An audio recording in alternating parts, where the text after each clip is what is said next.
I always hated rules. They were meant to be broken or at the very least tested. And Professor Elias? He was nothing but a walking, talking rulebook. The kind of man who carried authority like a second skin, sharp, disciplined, untouchable. He was my professor and I was the student who never listened. The one who smirked in the back row, handed in assignments late just to see if I could get a rise out of him. I never did. Elias was cold, composed, untouchable. Or at least that's what I thought. It happened on a night I wasn't supposed to be out.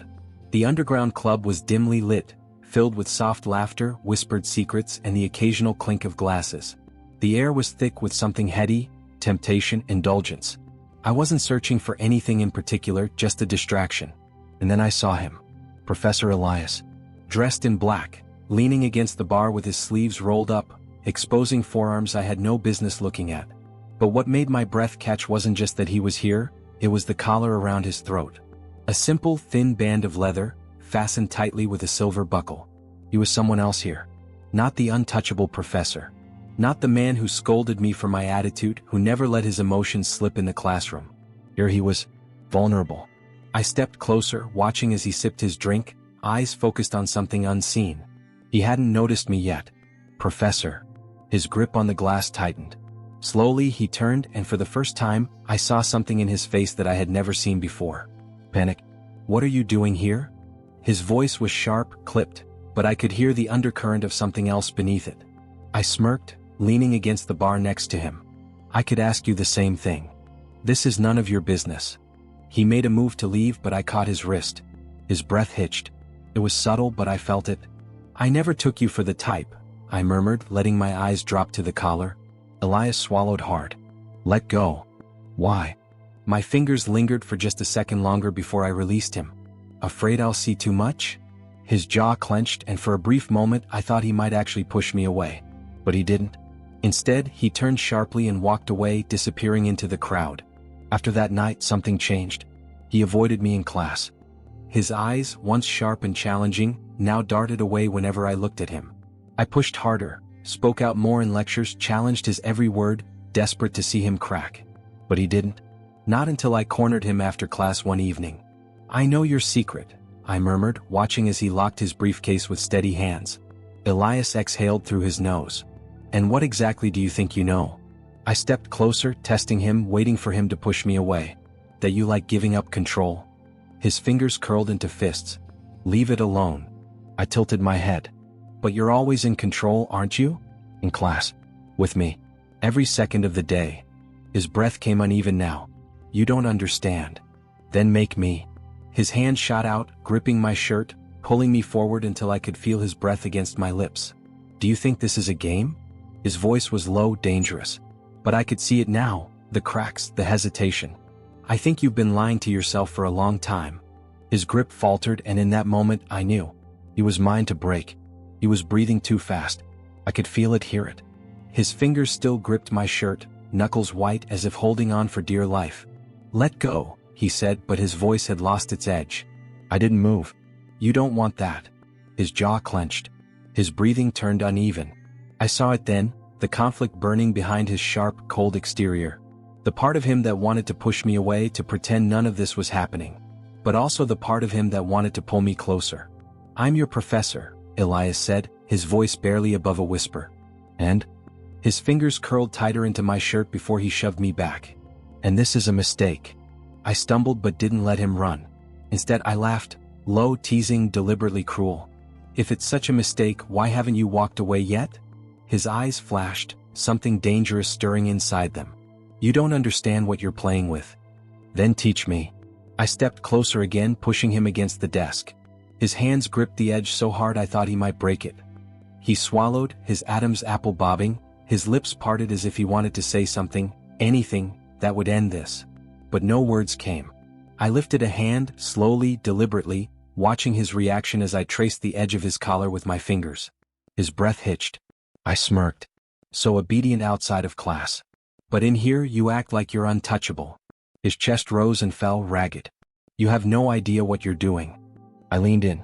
Then tell me to stop. Silence. Seconds passed. He didn't speak. Instead, his hands shot up to grab my wrist, shoving me away again. Enough. His voice was rough, but he wasn't looking at me anymore. His gaze was distant, lost. "This can't happen. Because you don't want it?" I asked, tilting my head. Elias hesitated. That was all I needed. I stepped closer again, lowering my voice, testing him. "You liked it that night, didn't you?" Having no control for once. His eyes snapped back to mine, burning. "You think you know me?" "I know enough." I reached for his collar again. He didn't stop me this time. My fingers brushed over the leather, feeling the warmth of his skin beneath it. His breath caught, and for the first time I saw real fear in his eyes. Not fear of me.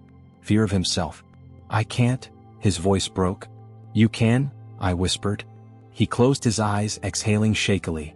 "It's not that simple." "But it is." Elias stood there, frozen. I could feel him shaking, his entire body coiled like a spring about to snap. The resistance was still there, but so was the need.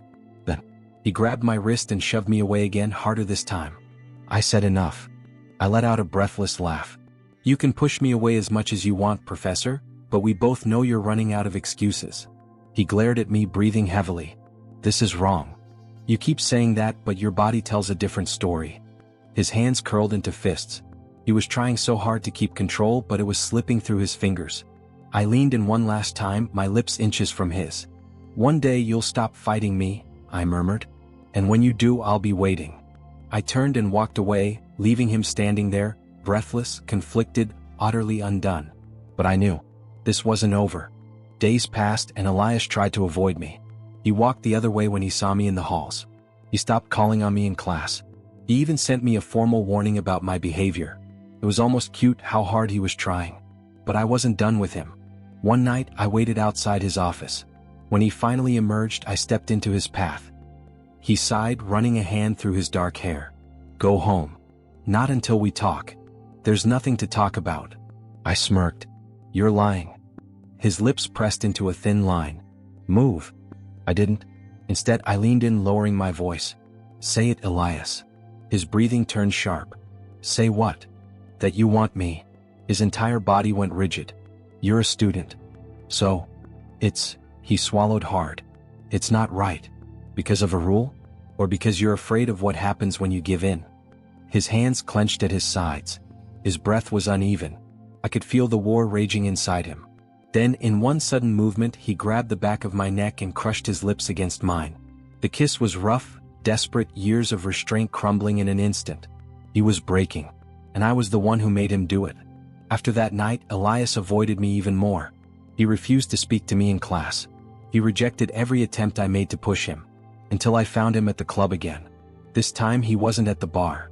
He was in one of the private rooms, standing against the wall, eyes shut, breathing heavily. I stepped inside and locked the door. "Running away again?" His eyes snapped open. "You shouldn't be here. But you are." He turned his head, his jaw tight.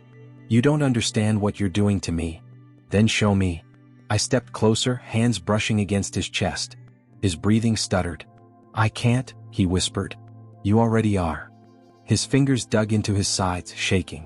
"I don't lose control." "Then why are you shaking?" He exhaled sharply. "You're playing with fire." I smirked. "Then burn with me." And this time he didn't push me away. The night it finally happened, he came to me. I heard the knock at my door, opened it, and found Elias standing there. His shirt slightly unbuttoned, his breathing unsteady. He said nothing. Just stepped inside, closed the door behind him, and grabbed my face like he was drowning. "This is my last mistake," he whispered. I kissed him. And for the first time, Elias didn't resist. Here's what happens next, after Elias finally surrenders.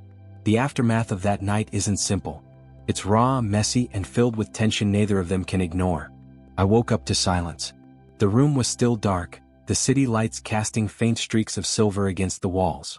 The weight of him was still there beside me, his warmth seeping into the sheets. For a moment I just lay there watching him. Elias. His name tasted different now. Like something I wasn't supposed to have, yet had taken anyway. His bare back was turned toward me, the muscles tense even in sleep. His dark hair was a mess, strands sticking to his forehead. He looked younger like this, vulnerable in a way I'd never seen before. I reached out, fingers ghosting over his spine, and he flinched. I barely had time to register it before he was moving, grabbing the sheet and pulling it over himself as he sat up, his breath uneven. He didn't look at me. A heavy silence stretched between us, the weight of the night pressing down. I pushed myself up, smirking lazily. You gonna pretend last night didn't happen? His shoulders stiffened. Still he refused to meet my eyes. I have to go. Something sharp twisted in my chest. I didn't let it show. Running already? I murmured, leaning back against the pillows. That's disappointing. He exhaled sharply, raking a hand through his hair. This was a mistake. There it was. The inevitable. I tilted my head, watching him. You didn't seem to think that when you were begging for more. His breath hitched. His knuckles went white where he gripped the sheet. Don't? I chuckled. Why not? Afraid of the truth. He finally looked at me, and damn, his eyes, so conflicted, so torn. You don't understand what you've done. What I've done. I raised an eyebrow.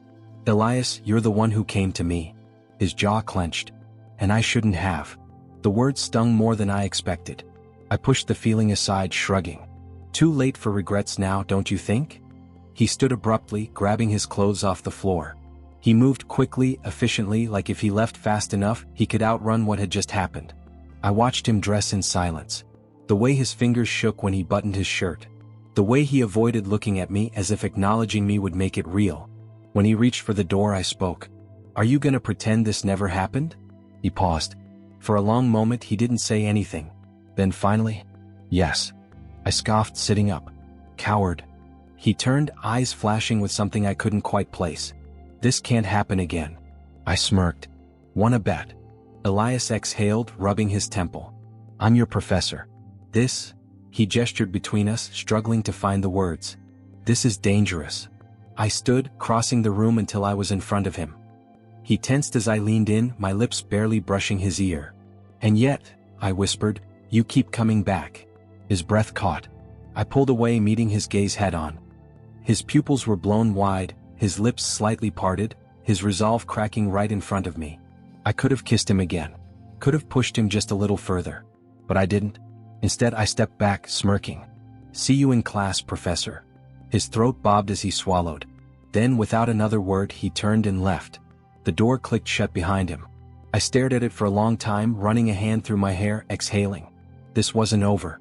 Not by a long shot. Elias avoided me. Again. But this time it was worse. He wouldn't look at me in class. Wouldn't acknowledge my presence. Wouldn't even breathe in my direction. And yet I saw it. The way his fingers tightened around his pen whenever I leaned back in my chair, stretching lazily. The way his breath hitched when our hands brushed as he handed back my paper. The way he froze when I whispered, "Good morning, Professor," just a little too close. He was unraveling. And I was going to enjoy watching it happen. I wasn't going to let him bury this. The next time I saw him at the underground club, I followed him. He stepped into one of the private rooms, the door clicking shut behind him. I waited. 5 minutes. 10. Then I knocked. Silence. I knocked again. Elias. Nothing. I pressed my palm against the door, lowering my voice. You can't hide from me forever. A beat of silence. Then, go home. I smirked. Make me. The door unlocked. Slowly it creaked open. I stepped inside, and there he was, standing in the dim light, his shirt unbuttoned at the top, his tie loosened, his hands clenched into fists. His eyes burned into me. You don't know when to stop, do you? I stepped closer. Not when it comes to you. His breath stuttered. This has to end. I reached up, running a hand along his collar. You don't want it to. He shuddered.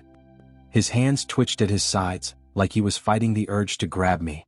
I leaned in, lips barely brushing his. Say it, Elias. He exhaled shakily. I could feel it, the last of his control slipping through his fingers. Then, he grabbed me and kissed me like he was drowning. Here's the next part, where Elias finally gives in completely and everything unravels. The moment Elias's lips crashed against mine, everything else ceased to exist. No more rules. No more boundaries. Just him. Just me.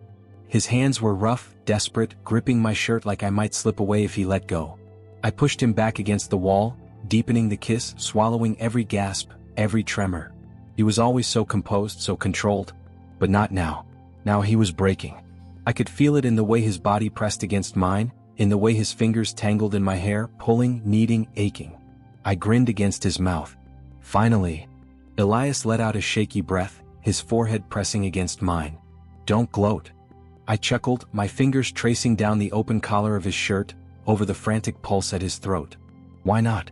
You've been fighting this for so long. Must feel good to lose for once. His hands tightened on me. You don't know what you're doing. I raised an eyebrow. Don't I? I slipped my fingers under the fabric of his shirt, feeling the heat of his skin, the way his breath hitched. Elias shivered. This is reckless. Good, I murmured, lips brushing his jaw. You need reckless. His grip on me faltered just for a second. This will ruin me. I froze. For the first time I heard it, his fear. Not just for his reputation, not just for what this meant, but for himself. For how much he wanted this. How much he wanted me. I pulled back, tilting his chin so he had no choice but to meet my gaze. Then let it. Elias swallowed hard. You don't understand. I smiled. Then show me. His resolve shattered. He grabbed me again, and this time there was no hesitation. No restraint. His lips were bruising, hungry. His hands moved without thought, desperate and searching, undoing buttons, pulling me closer until there was nothing between us but heat and breath and the raw, consuming need that had been simmering between us for far too long. I dragged him toward the bed, barely managing to kick the door shut behind us. Elias hesitated for just a second, his hands fisting in the sheets, his chest heaving. I hovered over him, brushing my lips against his ear. You don't have to hold back anymore. Something in him snapped. He flipped us over, pinning me down, and for the first time I saw it, his surrender. But not weak. Not broken. This was Elias undone. And he was beautiful. When it was over, he didn't move. He lay beside me, his breathing uneven, his fingers still tangled with mine. The world felt softer, quieter. I turned my head to look at him. Still think this was a mistake?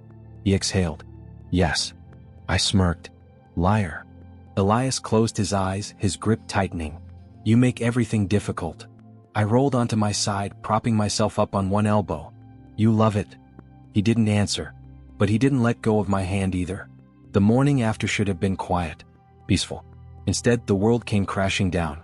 The knock at the door. A sharp knock cut through the stillness. Elias jolted awake beside me, his body tensing immediately. I barely had time to sit up before the knock came again, louder this time, more insistent. Professor Elias, a voice called from the other side. I cursed under my breath. That was Dean Whitmore. Elias's face went pale. I could see the war in his eyes, his mind racing, calculating, but for once, completely out of control. I reached for my clothes, but Elias stopped me, his grip firm around my wrist. Stay here. His voice was low, urgent. Don't say a word. I stared at him. Elias. But he was already moving, buttoning up his shirt with shaking fingers, fixing his hair in the mirror like it would erase the night we just spent tangled in each other. I hated it. How fast he was pulling away. How fast he was trying to become the cold, untouchable professor again. But it was too late for that. Elias opened the door just enough to step outside, blocking the view of the room. I could hear Dean Whitmore's clipped, authoritative voice. We need to talk. Now. There was no way he was here for anything good. I pressed closer to the door, listening. You weren't in your quarters last night, Whitmore continued. You missed a faculty meeting. Pause. I also received an anonymous report. About a student. Silence. Even without seeing him, I knew Elias had gone rigid. You wouldn't be foolish enough to risk everything for some reckless infatuation, would you? Whitmore's voice was sharp, laced with warning. Because if I find out that there is truth to these rumors, Elias, you won't just lose your position. You'll be disgraced. Elias didn't respond. I clenched my fist. Who the hell reported us? How much did they know? Whitmore sighed, his voice softening just enough to sound like he cared. You're a respected professor, Elias. Don't throw that away over something fleeting. I expected Elias to deny it. To say something that would make this go away. Instead, his voice came out low and unreadable. There's nothing to discuss, Whitmore? The dean scoffed. You can't be serious. I know you, Elias. You wouldn't? I suggest you leave, Elias interrupted, his voice suddenly sharp, unyielding. A long, tense silence stretched between them. Finally, Whitmore exhaled. For your sake, Elias, I hope I don't hear about this again. The moment the footsteps faded down the hall, Elias stepped back inside and shut the door. I expected him to be furious, to look at me with regret, to say this was over. But he just stood there, silent, staring at the floor like he was trying to breathe through the weight of what just happened. I swallowed hard. Elias. He looked up, and for the first time I saw something that scared me more than his anger. I saw fear. "We have to end this," he said, his voice barely above a whisper. My stomach twisted. "You don't mean that." He turned away, running a hand over his face. "It doesn't matter what I mean. You heard him. This will ruin everything." I stepped closer, grabbing his arm. "I don't care. You should." "I don't." I spun him to face me. "And neither do you, Elias. You're scared. You think this will destroy you, but keeping me at a distance, that's what's destroying you." His jaw clenched. "You don't understand." I let out a frustrated laugh. "Then help me understand. Tell me you don't want this. Tell me last night didn't mean anything. Look me in the eye and lie to me." Elias stared at me. Seconds stretched between us. Then, his fingers curled into my shirt, pulling me against him in a brutal, desperate kiss. And I knew. He couldn't lie. Elias didn't kiss me again after that night. He wouldn't touch me. Wouldn't meet my eyes. Days passed, then weeks. He buried himself in his lectures, in his books, in the carefully built walls he'd spent years constructing around himself. And me? I was left standing outside those walls, banging on the door, screaming for him to let me in. But he never did. One night, I cornered him in his office, slamming the door shut behind me. "You're really going to pretend none of it happened?" My voice shook with frustration, with something dangerously close to heartbreak. "That we didn't? It was a mistake." Elias's voice was cold. "Hollow." I flinched like he'd struck me. "A mistake." My throat felt tight. "Is that really what you think?" Elias sighed, rubbing his temples. He looked exhausted, like he hadn't slept in weeks. Maybe he hadn't. "This has to end," he said finally, "before it ruins us both." I let out a sharp laugh, but there was no humor in it. "Us." I took a step closer, forcing him to look at me. "There's no us, right? Isn't that what you've been trying to convince yourself?" Elias's jaw clenched. "You don't understand." "Then make me understand." My voice cracked. "Damn it, Elias. Stop pushing me away and just tell me the truth." Silence. For a moment I thought he would. I thought he would finally break. Finally tell me what I already knew, what he was too much of a coward to admit. That he wanted me. That he needed me. But instead, "I don't love you." The words cut deeper than any blade ever could. I sucked in a sharp breath, my vision blurring for just a second. Elias turned away from me, gripping the edge of his desk like it was the only thing keeping him upright. "This, whatever this was, it's over." His voice was quieter now, but no less brutal. "You need to move on." Something in me shattered. I wanted to scream. To hit him. To demand he take it back. But I didn't. I just nodded. And then I walked away. Years later. The city moved on. Elias kept his position, his reputation untouched, his name still spoken with respect in the halls of the university. I left. I made a name for myself somewhere far from him, from the place that held too many ghosts. I should have forgotten him. Should have buried his name, his touch, the taste of his lips in the darkest corners of my mind. But I never did. And sometimes, when I least expected it, when the night was too quiet, when a book smelled like old leather and ink, when a passing stranger carried the same scent of cedar and rain, I thought of him. And I wondered if he ever thought of me too.